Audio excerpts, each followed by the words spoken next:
Terutama ulat kandang itu kurang bagusnya itu biasanya itu kalau saat trotol.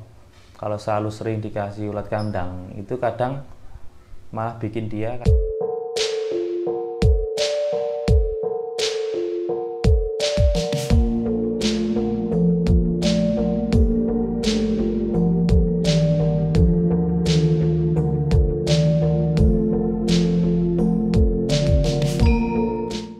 Assalamualaikum warahmatullahi wabarakatuh. Buat teman-teman Dunia Burung Channel, jumpa lagi bersama kami, bersama Dunia Burung Crew. Ini kemarin saya udah kasih tahu manfaat ulat kandang, dan sekarang saya kasih tahu efeknya negatif yang kurang bagus dalam pemberian ulat kandang untuk cendet. Nah, jadi apapun yang berlebihan itu kurang bagus ya teman-teman. Jadi harus pas pola takarannya dalam pemberiannya biar burungnya itu jadi bagus. Kemarin udah saya kasih tahu manfaatnya. Jadi manfaatnya itu ya ada untuk tenaga, untuk membuat cendet itu nggak bayi saat trotol, saat untuk settingan juga ada, juga buat badan burung itu jadi kenceng lah, kenceng ibarat tenagane apik dan lain-lain juga. Nah, ini saya kasih tahu efeknya. Terutama ulat kandang itu kurang bagusnya itu biasanya itu kalau saat trotol. Kalau selalu sering dikasih ulat kandang itu kadang malah bikin dia kadang sakit teman-teman. Sakit dalam artian saya juga pernah dalam rawat trotol dulu saya kasih ulat kandang terus, tujuannya biar nggak bayi tapi malah jadi sakit tetelo, jadi malah kena sarafnya, tapi nggak tahu itu sebab pasti apa enggak, tapi saya kira begitu. Terus saya kasih ulat kandang jadi aman karena saya berlebihan kasihnya, kalau pas mungkin enggak. Dan efek yang lain juga ada, malah bikin serak suaranya, jadi malah nggak tahu kenapa, mungkin kalau ulat kandang kan carinya itu kan di ternak-ternakan ayam gitulah, biasanya kan begitu ya teman-teman. Jadi kalau mungkin kalau mau aman sih misalnya beli ulat kandang itu sih di fermentasi dulu ya, maksudnya dikasih pakan apa. Kalau saya kan biasanya kalau jangkrik juga saya kasih daun ketela yang pohon itu buat itu bagus banget, bisa antibiotik lah ibaratnya kalau dalam kedokteran. Jadi kalau untuk membeli ulat kandang bisa dikasih makan fur dulu, bisa biar menyaring biar ulatnya itu enggak sehat lah, biar ulatnya itu sehat dulu gitu. Jadi kalau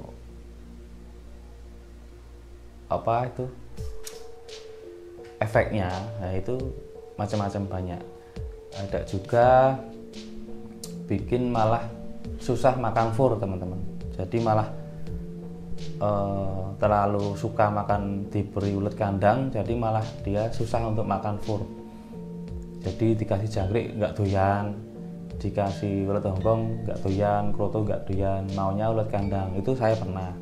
Jadi malah saya mau buat dia makan fur malah susah untuk ngefur, jadi kebawa ulat kandang terus gitu. Udah ada beberapa yang saya sampaikan efeknya. Ada juga yang bikin suaranya itu serak tadi udah ya, jadi volumenya itu berkurang. Jadi karena mungkin kotoran dalam ulat kandang itu mungkin belum bersih ya, makanya tadi difermentasi dulu. Jadi biar dia makan fur, biar buat isi ya kandungan protein lah dalam pakan tadi lah, biar ulatnya itu bersih lah ibaratnya gitu. Efeknya itu yang paling signifikan itu saya begitu yang saya alami dengan pemberian ulat kandang yang terlalu sering lah, over.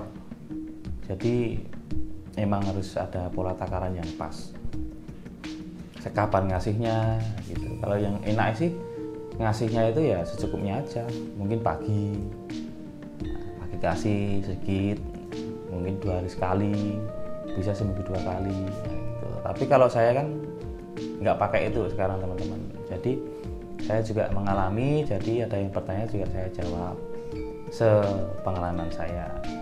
Jadi lebih aman sih pakai jangkrik kalau saya teman-teman. Mungkin kroto bisa, ya yang lainnya boleh, tapi kan tergantung pemahamannya, perawatannya nanti dari karakternya itu gimana gitu loh. Kalau untuk trotol sih sangat riskan kalau saya merawat dulu pakai ulat kandang. Trotol malah susah ngepur, jadi malah kurus, makan ulat kandang terus, jadi malah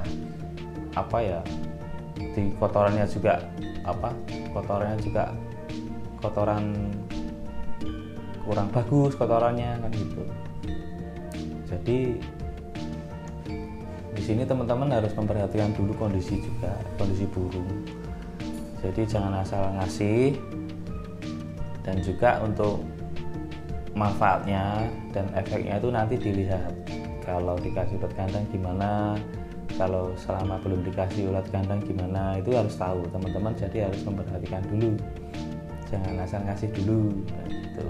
Jadi manfaatnya kemarin saya kasih tahu, selebihnya bisa dicermati nanti perkembangan cendet teman-teman. Kalau EF-nya pakai ulat kandang boleh, sah-sah aja, mau setting burung dengan ulat kandang boleh, tapi nanti dilihat efeknya bagus gimana, jeleknya gimana.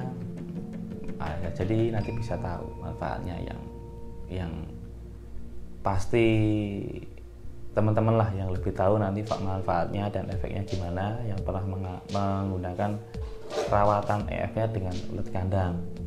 Sah-sah aja, monggo mau pakai, tapi harus diperhatikan dulu gitu. Kalau untuk nyeting dengan ulat kandang itu, kalau digantangkan efeknya itu kadang ya itu tadi, kalau nggak cocok ya bisa jadi ya salto burungnya. Kelebihan EF-nya soalnya bisa juga, kalau ulat kandang itu kan susah kenyang kalau dikasih ulatnya itu, soalnya kecil-kecil kan, makan banyak susah kenyang, jadi harus banyak. Jadi terlalu banyak ulat kandang jadi malah salto. Kelebihan kekencengan ibaratnya kencengan, jadi manuknya jadi error kerjanya. Harusnya kan misalnya main setting kenceng, ulat kandang itu harus dimandi, jadi biar netral, biar kondisi stabil kan, harusnya begitu. Jadi ya harus pandai-pandainya kita memahami karakternya juga. Semua itu pasti kembali ke kita dalam perawatan, dan kembali ke bakate manuk iki piye, karakter iki piye. Nah itu diutik nanti ketemu. Nggak harus pakai ulat kandang, nggak harus pakai ini, itu nanti bisa ketemu enaknya. Tapi kalau saya sarankan sih ya, kalau untuk nyeting manuk kuwi ya nganggo jangkrik wae ben penak. Le ngatur beda ini ya kepenak, le gawe stabil ya kepenak. Nanti kalau kurang cocok kan tinggal tambahin yang ini kan gitu. Kalau efeknya yang lain sih kadang ada juga yang ulat kandang itu bikin emosi juga bisa, soalnya ya itu tadi kelebihan, bisa birahi bisa, tapi ya aslinya ulat kandang itu kan yang paling saya amati pemberiannya itu kan bikin nambah tenaga. Ulat kandang itu begitu, yang bayi jadi nggak bayi dikasih ulat kandang, yang kurang kencang, kurang mempeng, kurang gacor jadi gacor. Nah itu kan, itu Tapi ya itu tadi, efeknya juga diperhatikan. Memang kalau saya kasih ulat kandang, cendet atau mungkin bahkan murai, kadang malah suaranya jadi lirih teman-teman. Ada juga yang mungkin malah jadi kenceng, itu berarti kan pas pola kasihnya EF-nya, pola takarannya kan pas. Kalau nggak pas kan ya mesti ada errornya burungnya. Jadi ya saya kembalikan lagi ke teman-teman, saya di sini hanya bisa mengasih saran dengan pengalaman saya. Kalau mau dirawat yang baik, yang pasti memahami karakter dulu, maunya cendetnya itu gimana. Kalau dikasih ulat kandang gimana, kroto gimana, jangkrik gimana, bahkan EF lain gimana, manfaatnya apa, efeknya baiknya gimana, efek buruknya gimana. Kalau dikasih EF ini kan teman-teman juga tahu nanti. Jadi dari situ nanti akan pas ketemu dengan pola rawatan yang bagus, ketemu dengan kelebihan dari cendet itu sendiri, dan juga nanti akan tahu efeknya. Jadi ya perlu diperhatikan itu semua teman-teman. Kalau efeknya ulat kandang ya mungkin yang selama ini saya tahu yaitu yang saya sampaikan tadi, bisa untuk dipahami teman-teman, cendet teman-teman. Jika pakai ulat kandang yang pas ya oke, monggo bisa disampaikan. Yang harus settingan pakai ulat kandang bisa cocok ya monggo, sah-sah aja, karena emang pemberiannya juga pas, teman-teman udah mungkin paham ya dalam pemberiannya, itu lanjutkan aja nggak apa-apa. Di sini saya hanya menyarankan dan memberikan gambaran lah, efeknya begitu, manfaatnya begitu, karena saya juga pernah mengalami gitu. Kalau belum mengalami ya saya nggak bisa ngasih saran juga. Jadi inilah gunanya saling belajar, saling berbagi ilmu. Jadi nggak ada istilah menggurui atau apalah, pokoknya intinya sinau bareng gitu bersama Dunia Burung Channel gitu. Oke teman-teman, itu yang bisa saya sampaikan, semoga bermanfaat. Terima kasih pokoknya supportnya untuk semuanya, dan yang mau bertanya monggo silahkan bisa di komen, dan yang misal di WA atau info belum kebalas atau belum bisa membuatkan konten atau apa, mungkin next time ya, sabar aja. Kalau belum bisa membalas ya maaf, soalnya juga kita nggak online terus juga sibuk juga, jadi ya harap maklum lah. Yang pasti kami pokoknya siap membantu teman-teman dalam merawat cendet, pokoknya belajar bareng. Itu saja teman-teman. Assalamualaikum warahmatullahi wabarakatuh.